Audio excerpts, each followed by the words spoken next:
This is the time of the season where stars are made. Steph Curry and the Golden State Warriors come in as the 6th seed against the 3 seed out west, the Sacramento Kings, who are back in the postseason for the first time in 16 years. Andrew Wiggins playing basketball for the first time in a very long time. How about Wiggins? Effective in his first game back. 17 points on 16 shots. Super aggressive first game back from Wiggins.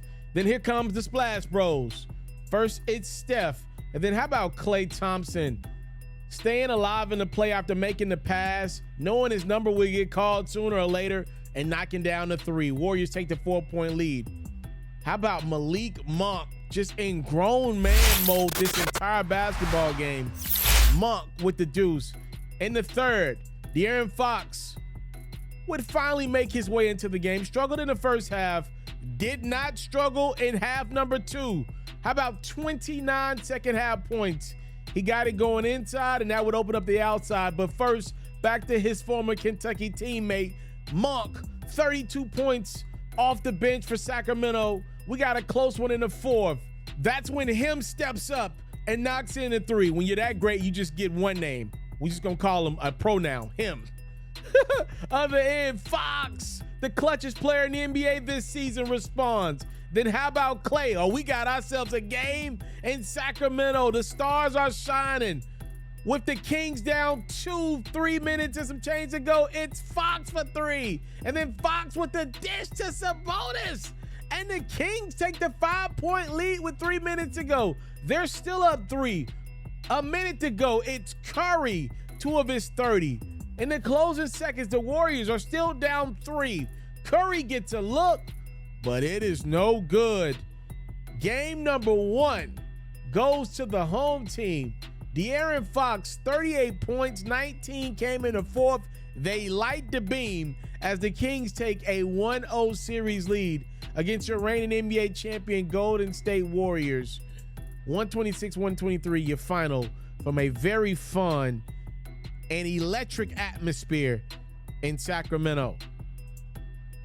If you watch my preseason picks that I dropped yesterday for this series, I picked the Warriors to win this bad boy in 6. I still feel good about my prediction. It might go 7 now. I thought this was a game that the Golden State Warriors had in the bag. I thought they were the better team throughout this basketball game. They held De'Aaron Fox in check in the first half. And you look, Malik Monk had it going, but you trade that off, right? You trade off De'Aaron Fox having it going for Malik Monk. And Malik's a microwave type of dude. This dude can put up buckets in a hurry. But as long as De'Aaron's one of those guys where he's going to get better in the 4th quarter. He's been the clutchest player in the NBA all season long.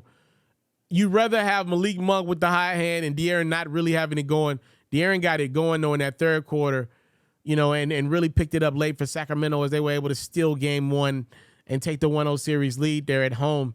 They keep their home court. That Sacramento. Let me just say this. I just want to say this. Sacramento, I know y'all fan base love y'all Kings. It is so damn great to have basketball back in Sacramento. I'm 29 years of age. So if you go back to 2000, 2001, and 2002, when you guys were good, really good last time around, I'm talking about those teams that featured Vlade Divac. Chris Webber obviously was the best player. Peja Stojakovic. Come on now, I know my history. Doug Christie, Mike Bibby, Bobby Jackson off the bench. What y'all thought your boy didn't know? I was a young 5, 6, 7-year-older, literally in the TV. We had like a small little 20-inch TV, but my face was literally in the TV watching some of those classic Laker Kings games. Those series were so good, and we could potentially get that rematch again here 25 years later here in a couple days, or 20 years later in a couple weeks here, but we'll see. It's so good to have y'all back in the playoffs. That's what I wanted to say. Sacramento, I'm so happy that y'all back in the playoffs. Y'all a humble fan base. Y'all done dealt with a lot of drama, a lot of bad stuff over the years. And though I didn't pick y'all to win this series, I just want to say this, unbiasedly speaking, it is such a treat to have y'all back in the NBA playoffs. Y'all fan base, you can tell, have had a lot of ups and downs, mostly downs over the last 20 years. And to see y'all in the playoffs 16 years later, it's phenomenal. And I'm just happy as a fan to see y'all back. I hope it stays that way. Y'all got the young talent on y'all side. And look, I told y'all before this series, Malik Monk got something to say. No disrespect to guys like Kevin Herter or the rookie Keegan Murray, these guys get the starts. Malik Monk is going to be the guy on the court in the fourth quarters. He was in foul trouble a little bit in this game, but Malik Monk is the guy. He's going to be the guy with De'Aaron Fox. They're going to go Kentucky on you. All right, down the stretch of these games, these dudes can just put up buckets in a hurry. We told you guys in the preview video that you probably should check out, because I said a lot of the stuff that happened in this game. We told y'all that these games are going to be in the 120s, 130s. I'm not surprised one bit at the offense. And by the way, neither of these teams were the greatest version of themselves offensively in this one.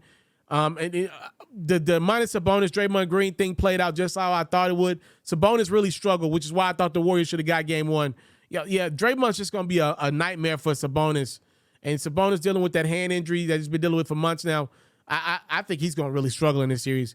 That's one of the reasons why I picked the Warriors. I believe Golden State, all in all, lost this game because they brought back Andrew Wiggins. Wiggins had a chance to knock down a shot late there to give Golden State the lead. We didn't show it in the highlight, but he had an opportunity to put them up. He missed a corner three-pointer. I mean, he was wide open. You got to believe in a couple weeks' time when he gets more basketball under his system, gets his legs under him, he makes that shot. I give Steve Kerr a lot of credit for bringing in Andrew Wiggins the way he did, cold turkey. And look, one of the things that the Warriors got to be careful with bringing back Andrew Wiggins is, he's a tease, right? You look at this dude. The Warriors don't have a lot of athletic wing guys. Andre Iguodala's done for the year. They're a really smaller team, right? Klay Thompson's not the defender that he used to be. They don't really have a lot of athleticism from the wing perspective. So you look at a guy in Andrew Wiggins, you're like, damn, I got 6'7", 6'8", 6'9" Andrew Wiggins right here. But he ain't played basketball in a minute. And I actually think it's tougher to bring back Andrew Wiggins this postseason than it was to bring back Steph Curry last postseason. The Warriors had Jordan Poole in the starting lineup against the Denver Nuggets in the first round of the playoffs. That, he gets a lot of shots up that Steph takes. Now, Steph's more efficient than Poole, a better player than Poole. But, you're replacing a mini Steph with Jordan Poole. There is no Andrew Wiggins to replace from that Warriors perspective. So you kind of saw Steve Kerr. You could feel that he kind of got teased and kind of got seduced, I'd say, into playing Wiggins probably a couple minutes more than he should have. Playing him down the stretch I thought was a little too much. You got a guy like Matthew Dellavedova in the game. I believe he makes that shot in the corner that Wiggins missed. So if I'm Golden State, I'm chalking this one up to the Wiggins game.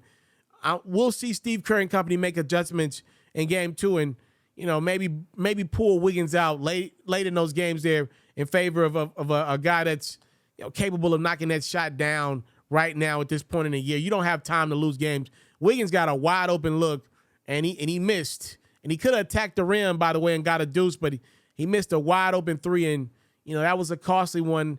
And Wiggins played fine the first half, but you could tell he got tired in the second half, and it cost the Warriors. Definitely, they lose game one to the Kings in a really good basketball game that I think that series is only going to get better and better as it progresses.